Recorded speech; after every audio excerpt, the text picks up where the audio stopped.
እኔ ነው ማውራት ማፈልጊው። እኔ ደግሞ እፈልጋለሁ። አንቺ ስለተኛሽ ደብሮሽ ነው አይተኛ እንጂ መብት። አይ እኔ ሰው የተኛበት ላይ መተኛት አልፈልግም። አንተ እኮ ነህ አንቀህ ይዘኸኝ ነው እንጂ እኔ መተኛት እጄን ይሁን ይለቅቄሃለሁ። የምር ይሁን ያልያዝኩህም ይሁን መቼ ያዝኩሽ?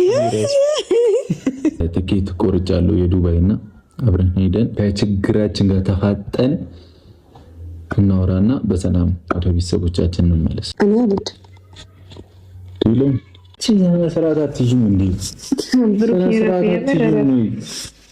ጉልበት ምናምን ይልሻል።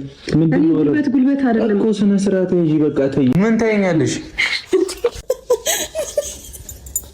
ምን ያሳይ ትስቃለሽ? ደግሞ ምን ያሳይሻል? አለቅሽም። እስቲ ወንነት ጨምራለች ናፍቆኛ ከቆምንበት ቦታ ቆሜ አንተን አስባለው ቁጭ ብለን ካወጋንበት ቁጭ ብዬ ተክዛለው ጨዋታና ሳቅን አስታውሼ እህላለው አስባለሁ ተክዛለሁ። ሰላም ሰላም፣ እንዴት ናችሁ? ድና የተከበራችሁ ቤተሰቦቻችን፣ እኔ ያለው ፈጣሪ ይመስገን ዛሬ መጥቻለሁ በድጋሚ